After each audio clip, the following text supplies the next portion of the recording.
Hello students, MS word की video में आगे बढ़ते हुए आज हम देखेंगे होम टैब के पैराग्राफ और स्टाइल्स ग्रुप के बारे में।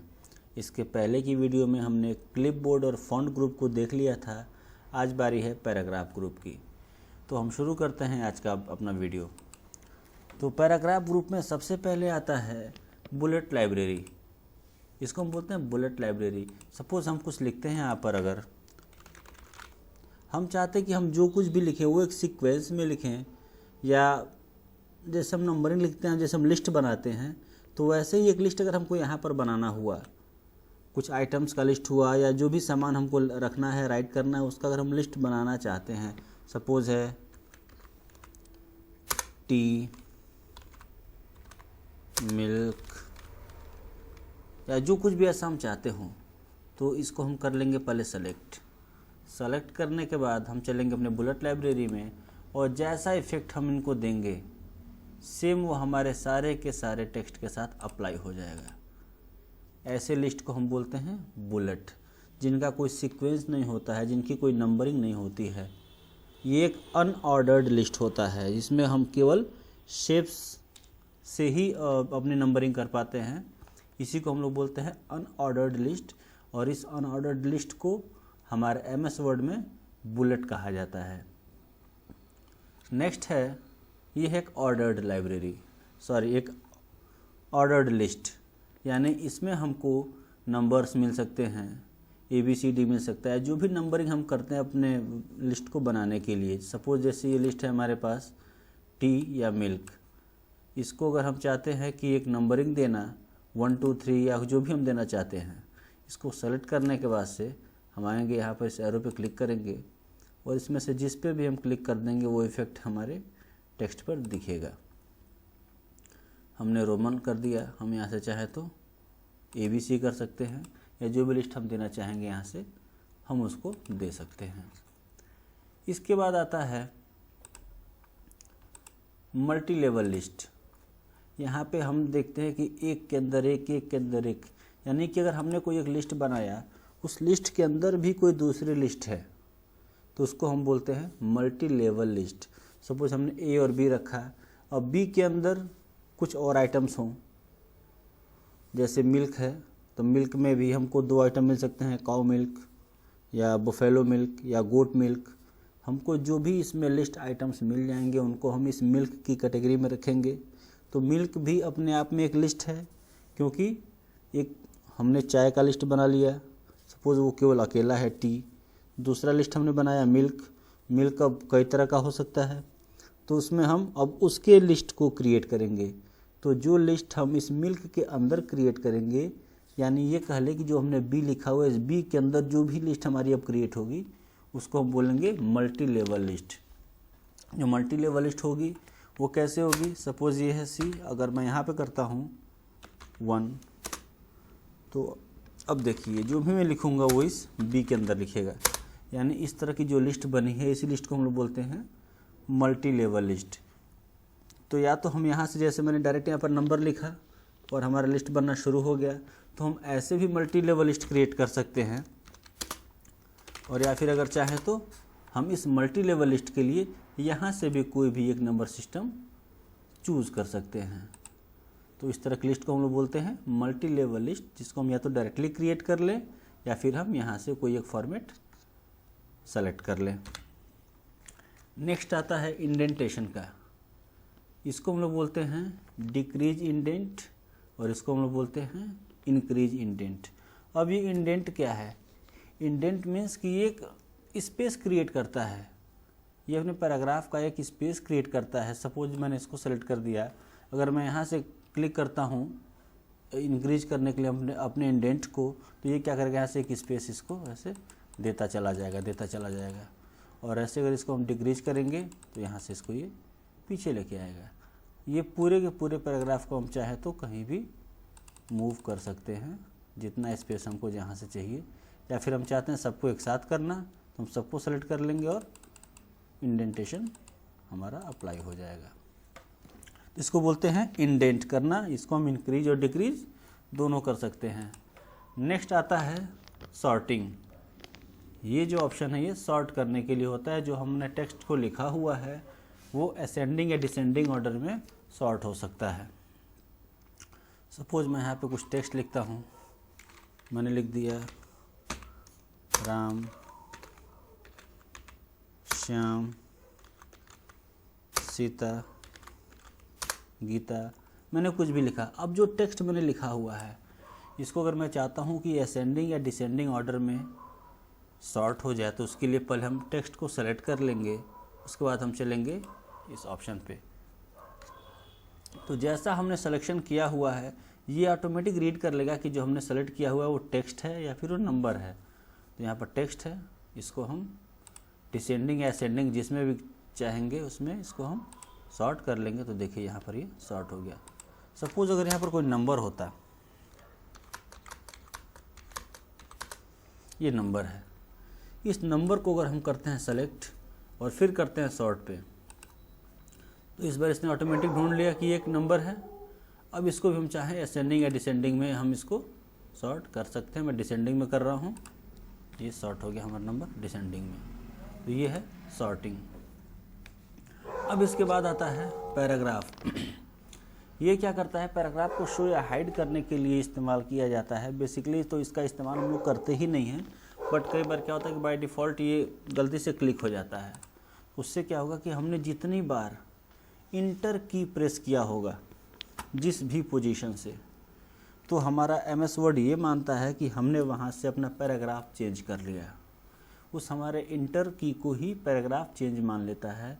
और हमने जितनी बार पैराग्राफ चेंज किया है यानी जितनी बार हमने इंटर किया है, यहाँ पर हमने बेमतलब का 2 बार इंटर कर दिया था तो यहाँ पर 2 बार ऐसे सिंबल आ गया है ये। तो ये क्या करता है, हमको ये दिखाता है कि कहाँ कहाँ से हमारा पैराग्राफ चेंज हुआ है, हमने कहाँ कहाँ पर पैराग्राफ चेंज किया हुआ है, या फिर हमने इंटर की कहाँ से प्रेस किया था, यानी हमने न्यू लाइन कहाँ से शुरुआत की थी। तो इसको हम लोग बोलते हैं पैराग्राफ शो या हाइड करना।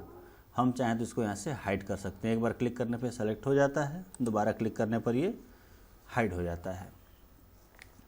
अब बात आती है अलाइनमेंट की। तो इन टेक्स्ट को मैं पहले डिलीट करता हूँ और मैं फिर से टेक्स्ट कुछ लिखता हूँ। सपोज लिखते लिखते मुझे बस ऐसा करना है कि टेक्स्ट यहाँ से एक बराबर ना दिखे, नहीं दिख रहा है। इधर से तो बराबर है बट इधर से बराबर नहीं दिख रहा है। अब हम समझते हैं, ये है बाय डिफ़ॉल्ट जो हमको मिलता है अलाइनमेंट। अलाइनमेंट मीन्स जो हमारा टेक्स्ट है उसकी पोजीशन हमारे पेज पर क्या होगी, किस साइड वो रहेगा, लेफ़्ट में रहेगा, राइट में रहेगा या फिर वो सेंटर में रहेगा। तो हम पहले इसको बाय डिफ़ॉल्ट जो हमको मिलता है वो लेफ़्ट से ही मिलता है। तो लेफ़्ट के लिए हमको कुछ नहीं करना है, हम अपने टेक्स्ट को सेलेक्ट करेंगे पहले और हम चाहते हैं इसको पहले करना ये सेंटर, सारे टेक्स्ट हमारे सेंटर में आ जाएं। तो अब देखिए जितने टेक्स्ट इसको मिले सारे के सारे सेंटर में आ गए। बाय डिफ़ॉल्ट वो लेफ़्ट में था ही, अब राइट में करते हैं, सारे के सारे टेक्स्ट राइट में आ गए। फिर वापस करते हैं यहाँ पर। जो नेक्स्ट आता है जस्टिफाई। ये अलाइनमेंट क्या करता है, हमारा जैसे टेक्स्ट यहाँ पर एक बराबर एक सीध में है, बट यहाँ पर देखा जाए तो कोई भी टेक्स्ट एक बराबर या एक सीध में नहीं है। तो हम अगर चाहते हैं कि जो हमारा पेज है उस पे जो हमारा कंटेंट आए वो अच्छा दिखे, वो एक बराबर दिखे, तो उसके लिए हम अपने टेक्स्ट को सेलेक्ट करने के बाद जस्टिफाई अलाइनमेंट पे क्लिक कर देते हैं, जिससे वो क्या करता है कि अपने टेक्स्ट को ऊपर और नीचे के अकॉर्डिंग बराबर कर लेता है। यानी जैसे हम इस पर क्लिक करेंगे हमारे सारे के सारे टेक्स्ट दोनों साइड से अब इक्वल हो गए। तो इसको हम बोलते हैं जस्टिफाइड अलाइनमेंट। नेक्स्ट आता है,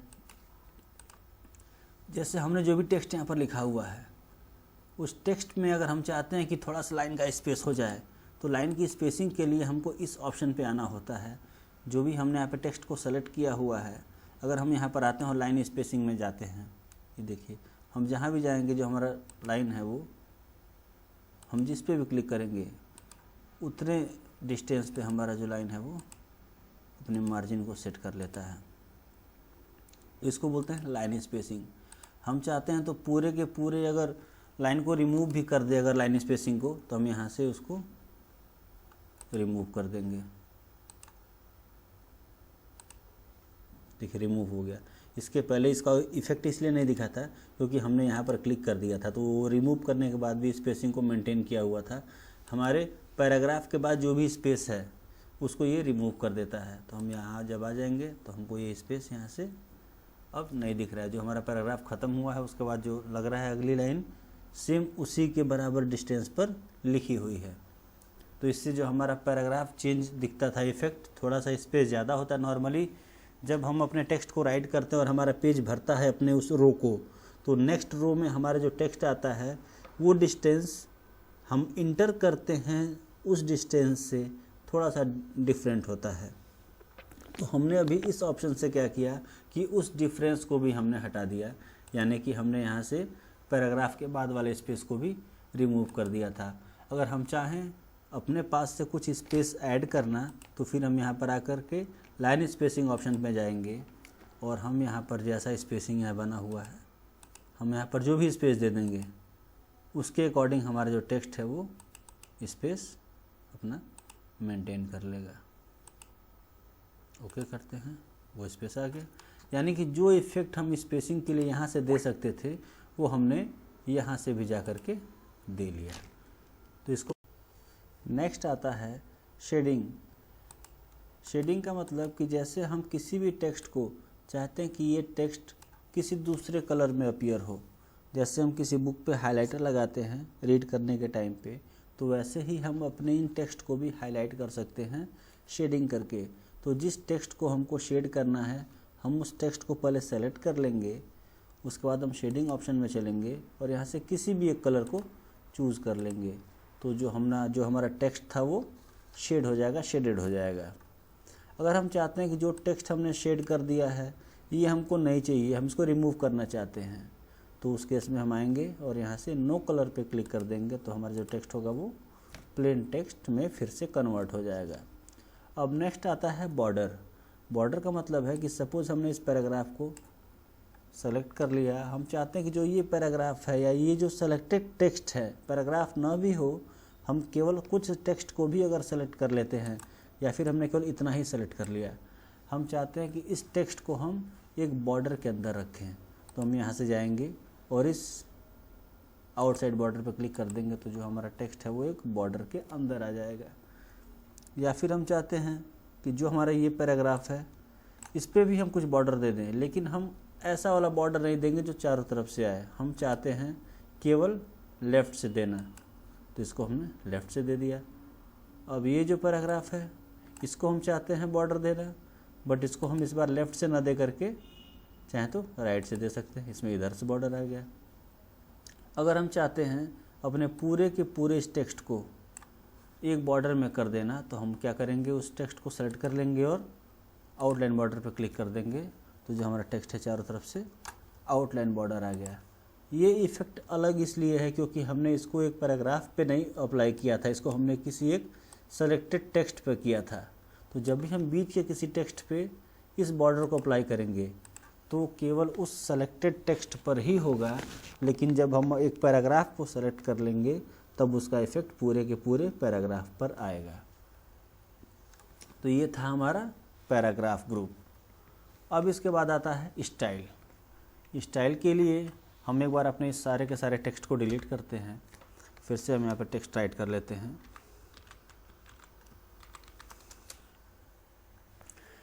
अब सपोज़ हम चाहते हैं कि जो हमारा ये टेक्स्ट है, इसको मैं थोड़ा सा अलग कर लेता हूँ। जो हमारा टेक्स्ट है इस पे हम कुछ इफ़ेक्ट देना चाहते हैं, तो जो हम अपने टेक्स्ट पर इफ़ेक्ट देंगे हम चाहें तो यहाँ से भी दे सकते हैं, बट हमको कुछ इफ़ेक्ट्स ऐसे होते हैं जिनको हमको क्विक इफ़ेक्ट देना होता है, यानी कि हमारे पास इतना टाइम नहीं होता है। हम अगर कोई बड़े प्रोजेक्ट पे काम कर रहे होते हैं तो हमारे पास इतना टाइम नहीं होता है कि हम हर बार फ़ॉन्ट को सेलेक्ट करें, फिर उसके साइज को फिट करें, फिर अपने जो भी हमारी रिक्वायरमेंट है एडिटिंग की, हम उन सब की फॉर्मेटिंग करें। तो उसके लिए क्या करते हैं, हमको यहाँ पर कुछ टेम्पलेट्स मिल जाते हैं, हम अपने पास से भी कुछ टेम्पलेट्स इसमें ऐड कर सकते हैं। तो हमको जो भी यहाँ से टेम्पलेट्स मिलते हैं अगर हम उनको अप्लाई करते हैं तो जो हमारे टेक्स्ट पे अप्लीकेबल होगा वो क्विक अप्लीकेबल होगा। जैसे ये है हमारा ऑन द इंसर्ट टैब हमने लिखा हुआ है। सपोज मैं इसको हेडिंग 1 करता हूँ, आ गया। यानी कि अगर ऐसा टेक्स्ट अपीयर कराने के लिए मुझे यहाँ से टेक्स्ट चेंज करना पड़ता, फॉन्ट चेंज करना पड़ता, साइज चेंज करना पड़ता, कलर चेंज करना पड़ता, यानी हमको 2-3 जगह से ऑप्शंस को सेलेक्ट करना पड़ता। और यहाँ से जब हमने किया तो ये हमारा एक बार में ही चेंज हो गया। अब सेम हम यहाँ भी कर देते हैं। यानी यहाँ से हमको ये बेनिफिट होता है कि जिस टेम्पलेट पे हम क्लिक करते हैं या सेलेक्ट करते हैं वो हमारा टेम्पलेट अपने उस पूरी की पूरी प्रॉपर्टी के साथ हमारे टेक्स्ट पर अप्लाई हो जाता है। इससे हमको ये कन्फ्यूज़न नहीं होता कि हमने लास्ट टाइम पे क्या फ़ॉन्ट साइज़ दिया था, क्या फ़ॉन्ट का नेम दिया था। हमको यहाँ से वो एक बार में बाय डिफ़ॉल्ट मिल जाता है। इसको हम बोलते हैं क्विक फॉर्मेटिंग। अब इसके बाद आता है इसमें चेंज स्टाइल्स। अब चेंज स्टाइल क्या होता है कि जो टेक्स्ट हमने यहाँ पर सेलेक्ट किया हुआ है उस टेक्स्ट पे, यानी जिस पे हमने एडिटिंग की हुई है, सेलेक्ट तो हमने नहीं किए हैं, हमने एडिटिंग की हुई है, तो जो भी एडिटिंग हमने की हुई है हम चाहते हैं कि उनमें कोई चेंज आए। तो यहाँ से हम जिस भी फॉर्मेट पे क्लिक करेंगे, जिस भी फॉन्ट पे क्लिक करेंगे, जिस स्टाइल पे क्लिक करेंगे, वो सारे के सारे हमारे उस जो हमने स्टाइल पे क्लिक किया था, सेलेक्ट किया था, बस वही टेक्स्ट पे ये अप्लाई होगा। हम जैसा चाहेंगे ये वैसा हो जाएगा। इसके बाद हम चाहते हैं इसका कलर चेंज करना, तो हम यहाँ से उनके कलर्स को भी चेंज कर लेते हैं। तो हमने देखा कि हम यहाँ से जो भी स्टाइल एक बार सेलेक्ट कर लेंगे तो यहाँ पर चेंज करेंगे जब हम स्टाइल को या उसके फॉन्ट को, तो केवल जिस टेक्स्ट को हमने क्विक फॉर्मेट से चूज़ किया था ये उस पर अपने इस इफ़ेक्ट को अप्लाई कर देगा। तो ये है हमारा स्टाइल ग्रुप। इसके बाद हम क्या करते हैं, सपोज़ कि हमको अपना इसमें एक अलग फॉर्मेट हम चाहते हैं कि एक अच्छी सी एक एडिटिंग कर लें, एक बार कर लें और उसको भी हम इस स्टाइल्स के अंदर ला के स्टोर कर दें। उसके लिए क्या करेंगे, सपोज़ हम यहाँ पर कुछ टेक्स्ट राइट करते हैं। इस टेक्स्ट को राइट करने के बाद हम इसको सेलेक्ट कर लेंगे। इसको हमको इटैलिक नहीं रखना है। हम यहाँ से कोई भी एक फ़ॉन्ट ले लेते हैं। सपोज़ हमने ये फ़ॉन्ट ले लिया, हम इस फ़ॉन्ट को येलो कलर दे देते हैं, या फिर येलो दिख नहीं रहा है, हम इसको ब्लू कलर दे देते हैं। दे दिया। हम इसकी साइज़ को भी थोड़ा सा बड़ा कर लेते हैं। अब इसके बाद हम आते हैं स्टाइल्स में और save selection as new quick style. हमने इसको सेलेक्ट किया हुआ है, इसके लिए ये पूछ रहा है save selection as new quick style. यानी कि अगर हम इसको सेव कर देते हैं तो ये इस क्विक स्टाइल में हमारे इस सिलेक्शन को भी ऐड कर देगा। हम इसका नाम दे देते हैं स्टाइल 1, सपोज दे दिया है इसने, हम स्टाइल 2 करते हैं। अब इसको हम करते हैं ओके, आ गया।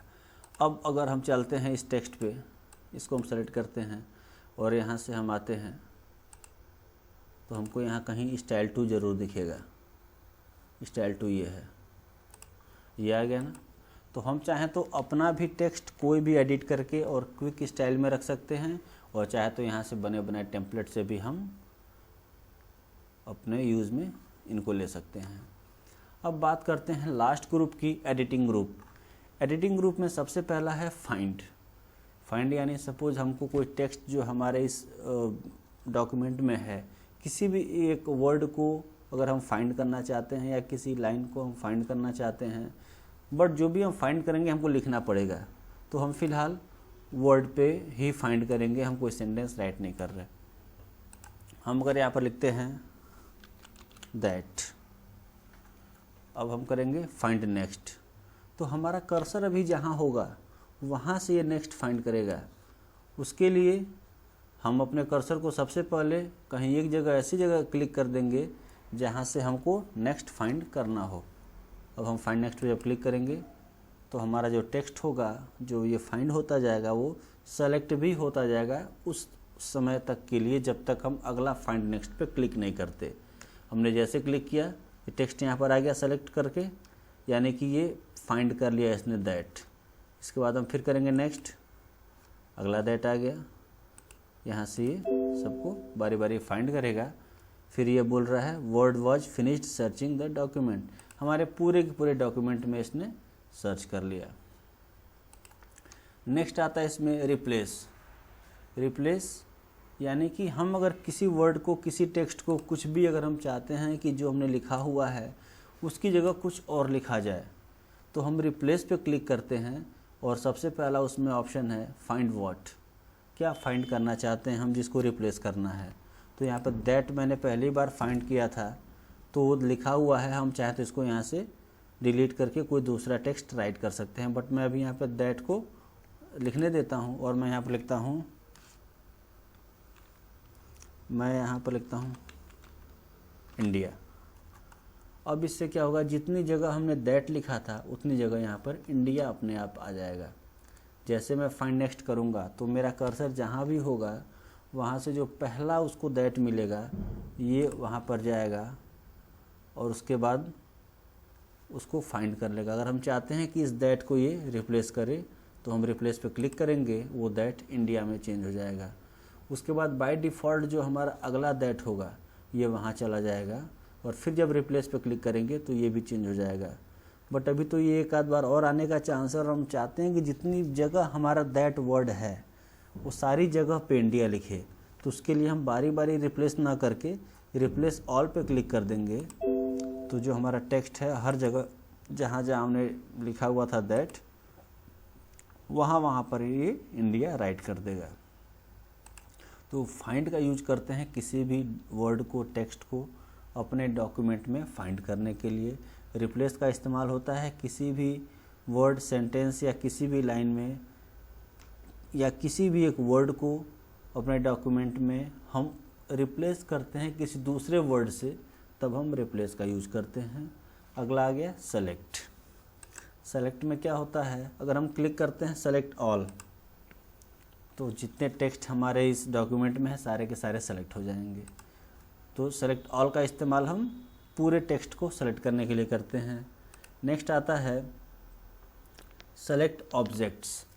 अभी इस पे जब हम क्लिक करेंगे तो कहीं काम नहीं कर रहा है, इसका मतलब कि हमारे इस डॉक्यूमेंट में, हमारे इस पेज में टेक्स्ट के अलावा कोई दूसरा ऑब्जेक्ट नहीं है।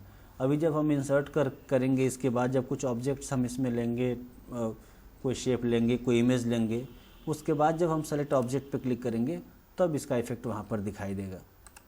इसके बाद आता है select text with similar formatting, यानी कि एक तरह के जो टेक्स्ट हैं उसको अगर आप सेलेक्ट करना चाहते तो क्या करेंगे। सपोज़ पहले मैं इस पर क्लिक करता हूँ तो यहाँ से मैं कुछ टेक्स्ट को, अभी वर्क नहीं कर रहा है,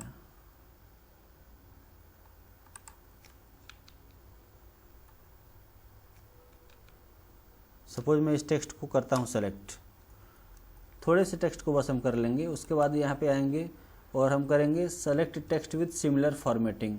इसे हम जैसे ही क्लिक करेंगे तो इसने क्या किया कि जो मैंने सेलेक्ट किया था उस तरह के जितने सिमिलर फॉर्मेटिंग्स इसको मिलेंगे ये सबको कर लेगा है सेलेक्ट। इसके बाद सपोज मैं यहाँ हूँ, मैं अगर यहाँ पे करता हूँ select text with similar formatting तो ये क्या करेगा इस बार, अब इसके जैसे जितने भी इसको फॉर्मेटिंग सेम मिल जाएंगे ये उनको कर देगा सेलेक्ट। क्लियर। तो इसके साथ जो हमारा होम टैब है वो कंप्लीट होता है। नेक्स्ट वीडियो में हम देखेंगे इंसर्ट टैब के बारे में और उसके जो भी सब मेन्यूज